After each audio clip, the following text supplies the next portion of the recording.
নমস্কার বন্ধুরা, তিয়াসার রেসিপিতে সকলকে স্বাগত জানাই।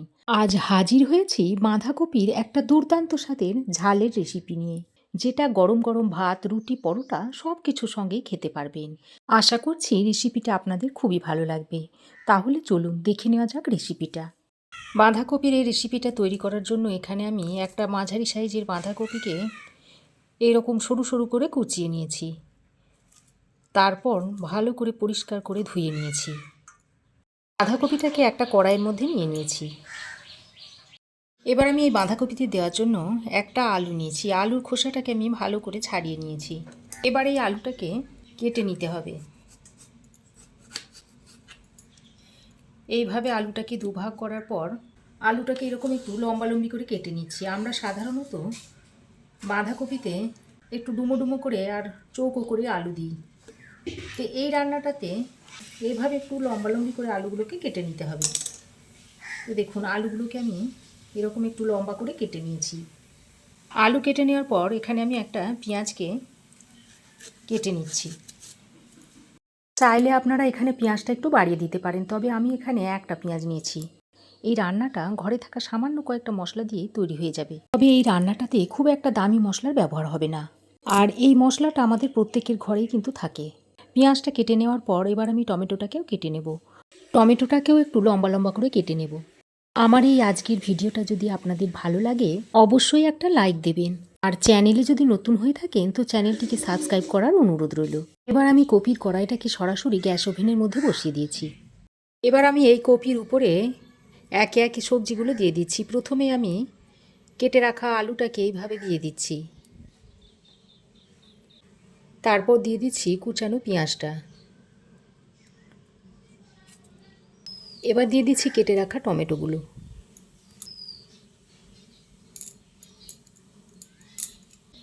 দিয়ে দিচ্ছি 10-12 কোয়া মতো রসুন, 1 ইঞ্চ মতো আদা এইভাবে একটু লম্বা লম্বা টুকরো করে দিয়ে দিচ্ছি।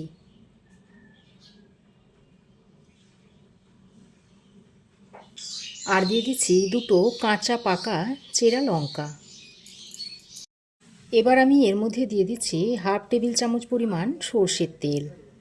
অল্প একটু জল দিয়ে দিচ্ছি। এবার গ্যাসটা অন করে একটা ঢাকনা লাগিয়ে লো টু মিডিয়াম ফ্লেমে 5 মিনিট মতো ভাপ দিয়ে নেব। তো দেখুন ঢাকা দিয়ে আমি 5 মিনিট মিডিয়াম ফ্লেমে আমি ভাপ দিয়ে নিয়েছি। তো 5 মিনিটের বেশি ভাপ দিলে কিন্তু হবে না, তাহলে বাঁধাকপিটা আবার ঘেঁটে যাবে। এবার আমি ঢাকাটা খুলে পেঁয়াজ, টমেটো, আলু এইগুলো সব তুলে নিচ্ছি। যত দূর পারা যায় এইভাবে তুলে নিতে হবে, তবে যদি 2-1টা থেকেও যায় তাতেও কোনো অসুবিধা নেই।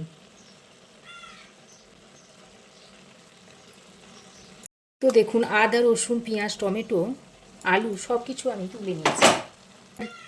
এই বাঁধাকপিটাকে 2-1বার ভালো করে নাড়াচাড়া দিয়ে মিশিয়ে নিতে হবে। এইভাবে নাড়াচাড়া করে মিশিয়ে নিচ্ছি।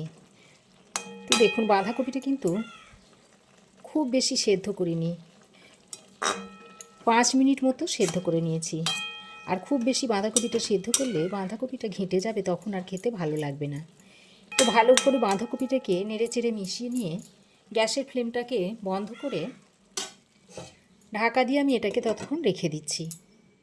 এখন বাঁধাকপি থেকে আলু, পেঁয়াজ, টমেটো, আদা, রসুন, কাঁচা লঙ্কা সব কিছু তুলে আমি একটু আলাদা করে নিয়েছি।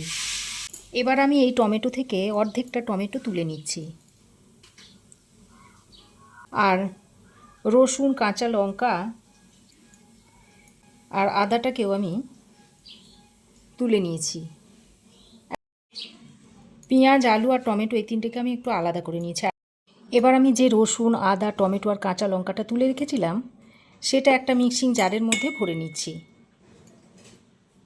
তারপর অল্প পরিমাণে একটু জল দিয়ে মশলাটাকে আমি এরকম মিহি করে বেটে নিয়েছি। এবার আমি কড়াই গরম করে দিয়ে দিচ্ছি সর্ষের তেল। অল্প 1 টেবিল চামচ পরিমাণ সর্ষের তেল দিয়ে দিলাম। তেল ভালো করে গরম করে নিয়ে এর মধ্যে দিয়ে দিচ্ছি 1/2 চামচ মতো 5 ফোড়ন। তারপর ফোড়নটা একটু ফুটে উঠলে এর মধ্যে ভাপিয়ে নেওয়া আলুগুলো দিয়ে দিচ্ছি। আর পেঁয়াজগুলোকেও দিয়ে দিচ্ছি। টমেটোটা কিছুক্ষণ পরে দেব। এবার আলু আর পেঁয়াজটা দিয়ে ফোড়নের সঙ্গে কিছুক্ষণ ভেজে নেব। গ্যাসের ফ্লেমটাকে মিডিয়ামে করে পেঁয়াজ আর আলুটাকে হালকা করে ভেজে নিয়েছি। এবার এই পর্যায়ে টমেটোটা দিয়ে দিচ্ছি। এবার টমেটোটা দিয়ে আলু আর পেঁয়াজের সঙ্গে কিছুক্ষণ ভেজে নিচ্ছি। টমেটোটা দিয়ে আলু পেঁয়াজের সঙ্গে আরও কিছুক্ষণ ভেজে নিয়ে এখানে আমি কয়েকটা ধনেপাতার ডাঁটি দিয়ে দিচ্ছি। এবার ধনেপাতার ডাঁটিটা দিয়ে আবারও একসঙ্গে ভালো করে নেড়েচেড়ে মিশিয়ে নিচ্ছি। তো ধনেপাতার ডাঁটিটা দিয়ে ভালো করে নেড়েচেড়ে মিশিয়ে নেওয়ার পর যে মশলাটা বেটে নিয়েছিলাম সেটা এখানে দিয়ে দিচ্ছি।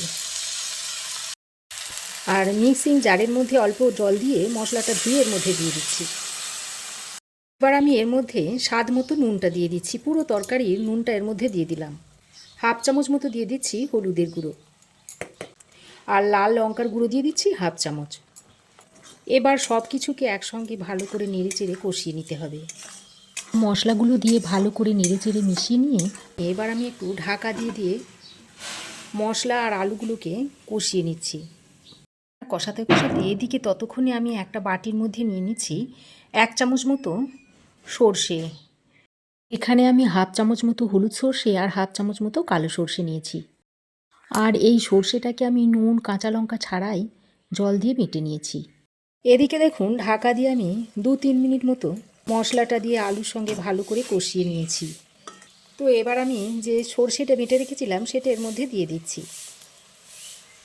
বাটিতে সামান্য জল দিয়ে সর্ষেটা ধুয়ে দিয়ে দিলাম।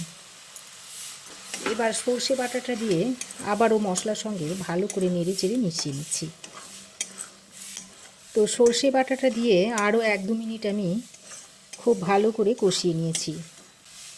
এবার যে বাঁধাকপিটা ভাপ দিয়ে রেখে দিয়েছিলাম সেটা জল সমেত এর মধ্যে দিয়ে দিচ্ছি। তারপর বাঁধাকপিটা দিয়ে সব কিছুর সঙ্গে ভালো করে নেড়েচেড়ে মিশিয়ে নিচ্ছি। তো এবার আমি গ্যাসের ফ্লেমটাকে একটু বাড়িয়ে দিয়েছি। এই বাঁধাকপির মধ্যে যে জলটা রয়েছে সেই জলটাকে একটু শুকিয়ে নিতে হবে। এইভাবে নাড়াচাড়া করে জলটাকে শুকিয়ে নেব। ভালো করে নাড়াচাড়া করে মিশিয়ে নিয়ে আমি একটু ঢাকা দিয়ে দিয়ে রান্না করে নিচ্ছি। তো দেখুন ঢাকা দিয়ে আমি আরও 3-4 মিনিট মতো রান্না করে নিয়েছি। তারপর একবার ভালোভাবে নাড়াচাড়া করে নিচ্ছি। আর দেখুন আলু খুব ভালোভাবে সেদ্ধ হয়ে গেছে। দেখুন আলু ভালোভাবে সেদ্ধ হয়ে গেছে। এবার এই বাঁধাকপির মধ্যে যেটুকু জল রয়েছে সেই জলটাকে একটু শুকনো শুকনো করে নিতে হবে। এখন আমি আর ঢাকা দেব না, ঢাকা ছাড়াই বেশ কয়েকবার নাড়াচাড়া করে বাঁধাকপির মধ্যে থেকে জলটাকে শুকিয়ে নেব। একটা সিক্রেট জিনিস আমি এর মধ্যে দিয়ে দিচ্ছি, হ্যাঁ ধনেপাতা। এই ধনেপাতাটা না দিলে এই রান্না একদমই অসম্পূর্ণ থেকে যায়। ধনেপাতাটা দিয়ে বাঁধাকপির সঙ্গে আবারও ভালো করে নেড়েচেড়ে মিশিয়ে নিচ্ছি। বাঁধাকপির ঝাল রুটি পরোটা সব কিছুর সঙ্গেই খেতে পারবেন। খেতে দারুণ টেস্টি হয়। একবার আপনারা ওইভাবে ট্রাই করে দেখতে পারেন। তো দেখুন বাঁধাকপির ভিতর থেকে সমস্ত জলটাই আমি শুকিয়ে নিয়েছি। এবার গ্যাসের ফ্লেমটাকে বন্ধ করে বাঁধাকপির রেসিপিটা আপনাদের সার্ভ করে দেখাচ্ছি। তো এই বাঁধাকপির ঝালের রেসিপিটা আমি একটা বাটির মধ্যে সার্ভ করে দিচ্ছি। দেখুন দেখতে কতটা সুন্দর হয়েছে।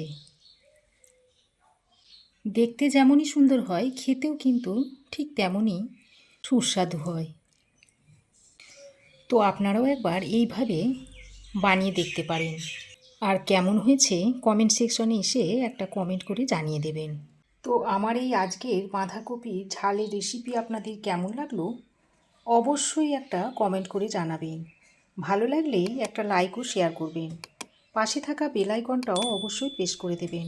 আর আমার চ্যানেলে যদি নতুন হয়ে থাকেন তো প্লিজ চ্যানেলটাকে সাবস্ক্রাইব করার অনুরোধ রইল। আজ এ পর্যন্তই। আবার দেখা হবে নতুন কোনো রেসিপি নিয়ে নেক্সট এপিসোডে। সে পর্যন্ত ভালো থাকবেন, সুস্থ থাকবেন। ধন্যবাদ।